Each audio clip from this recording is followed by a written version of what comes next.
Let me ask you something. Shoot.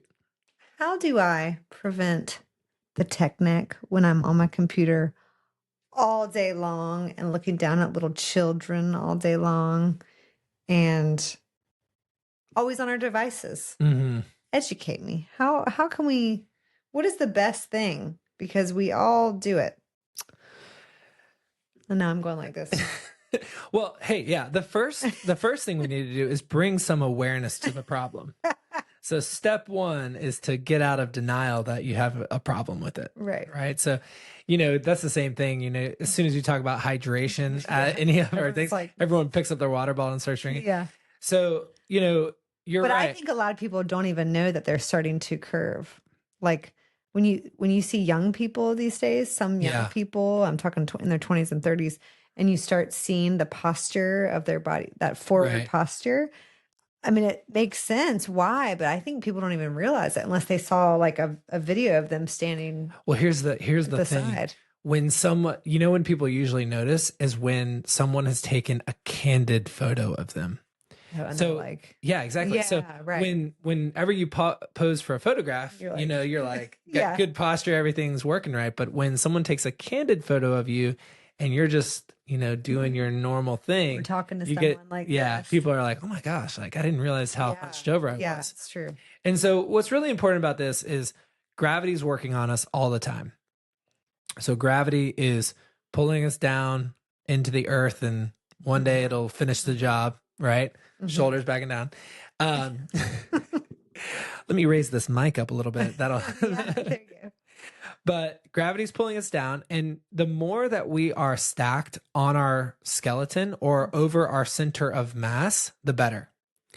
And so everything we want to do to help prevent this tech neck, to prevent this hunching over, to prevent yourself from like walking like this when you're 80 years old. I mean, doesn't that look, I just want to Yeah, pick it looks those so people up. painful. Just want to pick those people up, but it wouldn't do anything at that point because your Yeah. spine is basically fused. But everything we want to do is we want to get our center of mass as close to or our whole alignment as close to our center of mass as possible. And so if you thought about dropping a plumb line, which is a weight on the end of a string, from It's like, huh? from your earlobe, it should pass directly through your shoulder, directly through the center of your hip, directly through your knees, and then to your ankle bones, or those little nubs on the outsides of your ankles. And so that is going to be a good representation of your center of mass.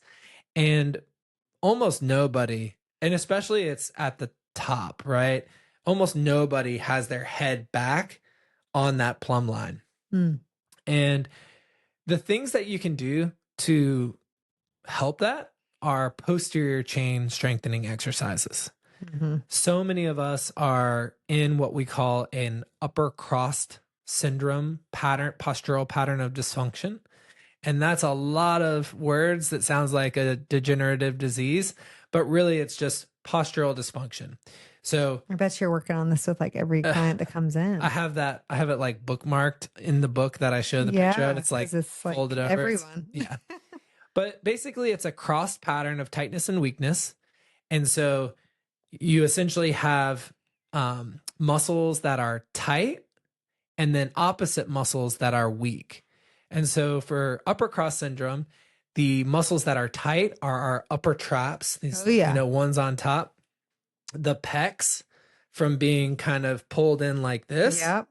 And then you also have the paraspinal muscles, like the suboccipital muscles in the neck. Those don't really get talked about as much, but those are definitely tight in most Is that people. because everyone like carries their stress all up in the traps? Yeah. Well, that's because like when your head goes forward, you also tend to kind of go back like this. So you're shortening those muscles as well. And so that's the pattern of tightness.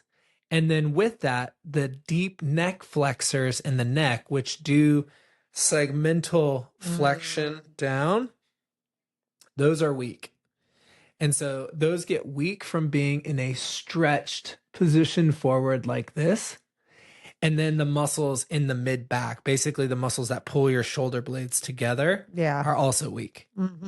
So because you're like this. Yeah. And everyone, when they come see me, they're like, I just need some stretches. I need some stretches for, Yeah. these tight Just need a muscles. massage. I need a massage. I get a massage. I get a massage every week and Yeah, it doesn't get better. It's that's like, not well, happening. okay. And the main reason for that is, yeah, we can stretch the pecs. We can, decrease the activation of the upper traps with massage and dry needling and things like that. But unless you strengthen Mm-hmm. the mid back, unless you strengthen the deep neck flexors, you're never going to get to, fix that upper cross syndrome. So we really need to do posterior chain exercises Mm-hmm. because we're constantly being pulled anteriorly. That's the back of the forward. body. So That's what are the back of the main body. muscle groups? Yeah. So, well, the main muscle groups are, you have your upper quarter muscles, your scapular stabilizers, the muscles that, retract your shoulder blades. You have Mm-hmm. the muscles that add rigidity to your spine, your lats, your traps, your, those muscles. But then you also have your glutes, your hamstrings. Yeah. And those muscles But are, I think a lot of people like deadlifts and Oh, do yeah, your yeah. hamstrings, all that.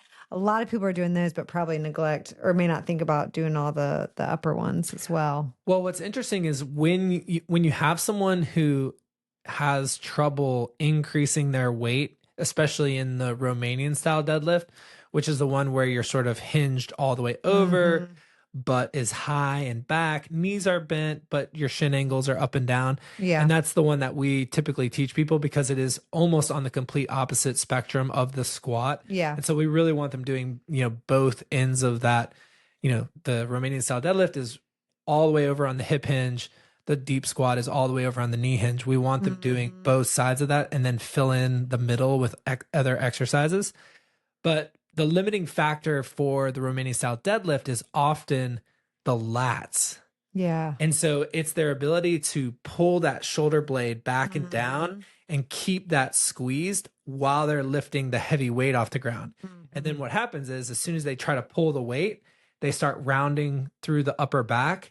And that's a stop because if you keep going with that, you may not do it the first time. You may get it off the ground the first time. Yeah. You may get off the ground the second time, 100 times, but eventually you're going to injure your low back. Yeah. And that's because you're putting posterior disc pressure every time you go and you lose that upper back retraction and stiffness and rigidity that happens when you activate the traps and the lats.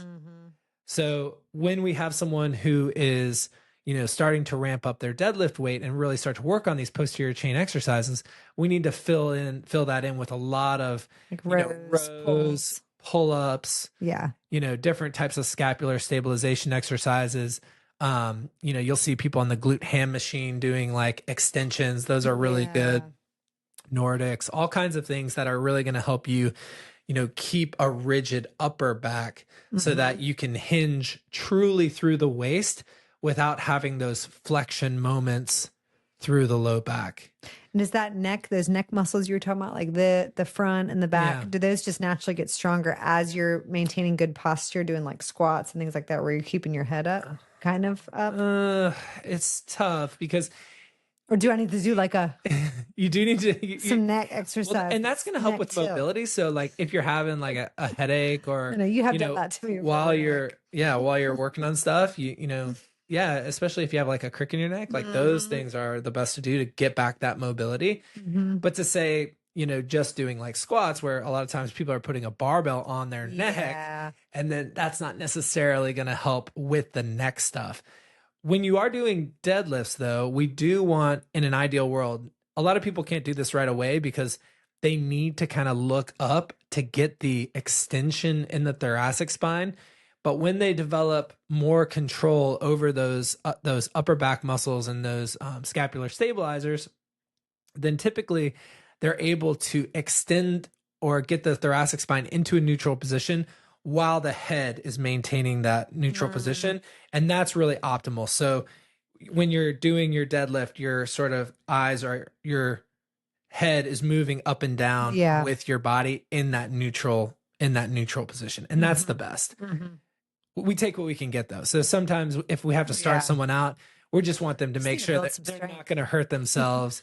And then we work on some of Yeah. those finer mechanical points later. Now tell me why you prefer a front squat with the bar or kettlebells or whatever it is to the back, to it, like having that So, bar on the back. yeah, well, I mean, that's kind of a different conversation, but just briefly, I think that, you know, as we get older, now I do back You do squats. both. I do Yeah. both. I do like a pad though. But I'm I'm just putting a thinking like the pad. disc, I'm like putting, the spine, yeah. like when we're So talking about straightening the yeah, spine. if you don't have a lot of meat on your upper traps, so if you don't have a lot of muscle mass there, and you're Mhm. just if you're feeling a lot of just bony pressure on your spine, right on the base of your neck, probably not the best idea to be just loading that up, especially if you're having any pain or Yeah. symptoms. I worry a lot about stenosis, like developing like a narrowing of that of the spinal cord area Mhm. inside the spine that can come from just like putting a lot of weight all the time on there and not having really good spinal alignment Mm.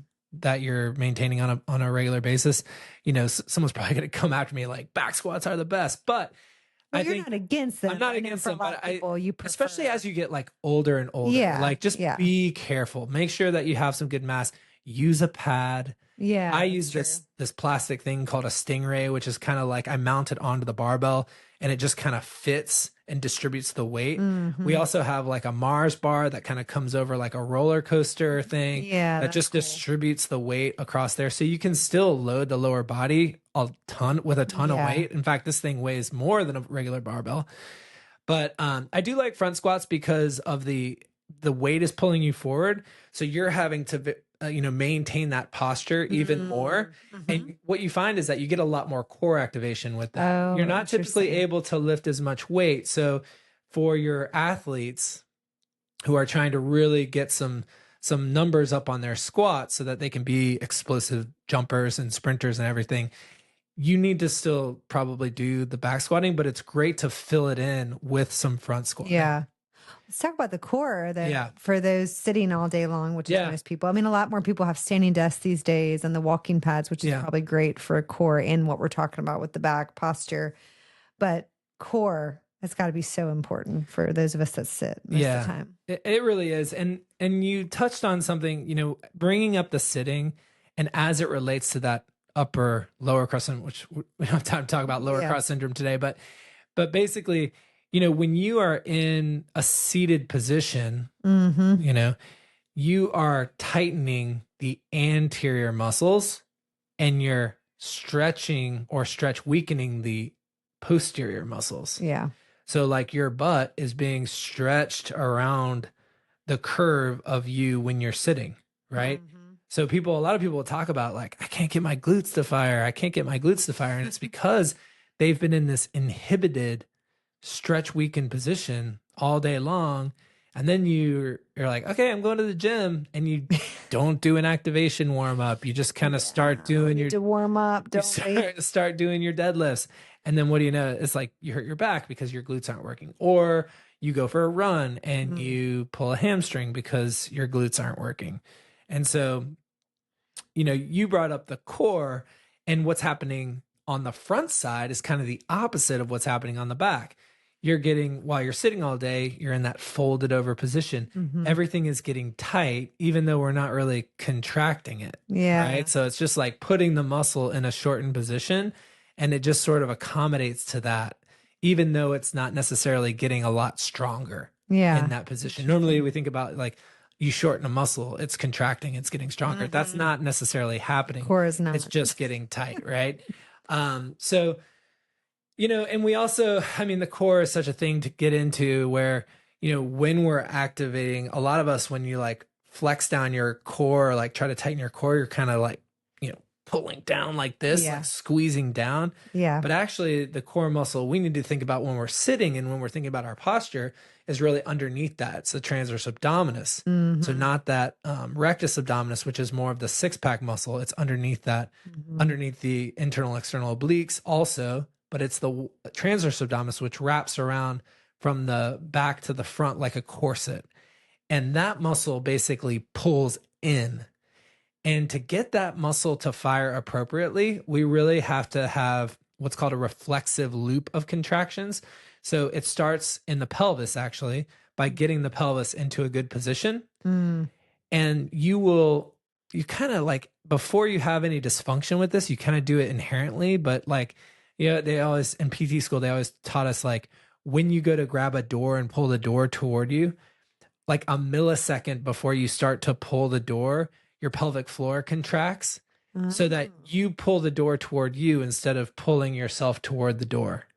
And so it's kind of like a grounding contraction. Yeah. But the pelvic floor will contract, and then you can get the transverse abdominis to contract. And then you can be more assured that your multifidi, which are tiny little stabilizing muscles of the spine, really deep to the spine, provide that global stabilization. I always say, like, imagine you have a stack of blocks on your hand. If you turn those sideways, they all fall down. But if you take your other hand, come on top, now you can turn those blocks any direction and you're not going to have those shearing forces. That's what the multifidi do when they're all working together. They also have individual roles of allowing you to eccentrically flex forward and concentrically extend backwards. And so having that good segmental motion through the spine is really important. Yeah. And that's why whenever we have a low back pain patient, I'm always doing segmental dry needling with stem, because I want those multifidi to wake up and fire. And they always get off the table too, and they're like, oh my God, that was so painful. And then they bend forward and like, okay, it feels better. You've done that to me. I remember my it works great in the neck, upper back, Yeah. when I was having like some back issues. Yeah, great in the neck, great in the low back. One of the definite go-to treatments. But yeah, I mean, sitting, we really need to, you're going to get yourself into bad positions when you're sitting. And that's why, and we can, we have some videos, I think, of the 90-90 hip lift, but that's why we always get people getting on the floor, getting their heels up, driving their low back into the floor, pulling the hamstrings down, squeezing the adductors to kind of wake up some of those posterior chain muscles, because you've just been turned off all day. Yeah. And you help to realign your pelvis a little bit and set yourself up for your workout. So, I think if you don't have a good warm-up routine and you have a desk job, that is like one of the lowest hanging fruit that you can do to make sure that you're getting yourself ready for your workout. Yeah. And then, the original question of how do we prevent tech neck? How do we prevent, get those shoulders back. It is a combination of stretching and strengthening, mainly strengthening for most people. Yeah. But also you can do a lot to set up your environment. So not holding the phone down here. I mean, we see people in our neighborhood, right? Going for walks. They're walking the dog and they are literally just looking down straight down at the ground. Like, no wonder you don't see me coming on the sidewalk on Yeah. Well, I saw some videos where there's been some influencers out there like talking about how unsafe it is. And maybe not so much where we live, but like in these places, because you're walking out of a store, it's at night, you're not looking at your surroundings to see who's looking at you, and totally you're by yourself, and next thing you know, you're being trafficked. Yeah. So well, that got dark. But I can see it. Yeah. So the worst thing to do is, I mean, it's great if you're going to strength train or doing a HIIT workout or whatever, but the worst thing is to just go, you're sitting all day, you drive to the class, you don't warm up, or maybe you do a couple stretches, but it's not really activating. It's not really warming up correctly. You pound the workouts. The next day you're stiff. You're sitting at your desk all day. You think, well, I'll go to yoga. That could help. But like the activation is also helpful. Right. Not that any of these things are And I love yoga, but yoga doesn't really involve a ton of pulling. Yeah. And that's like, it feels good in the moment. I do that too. Like, I just love it. And it's a great strengthening. Especially hot yoga. Like, there's a lot of strength to it. And, I'm sure there's someone out there who can argue, well, if you can get into this position and you can get into this position, like you're doing more of a pull. That's not happening to me when I go to yoga. It's like, and of course it's a great thing to do, but it's not for this purpose. Yeah. Yeah. it may not help, even though you feel like you need to stretch. A lot of times Right. it is strengthen or activate or whatever. So, Yeah. all right. Well, we'll work on this. Let's get it going.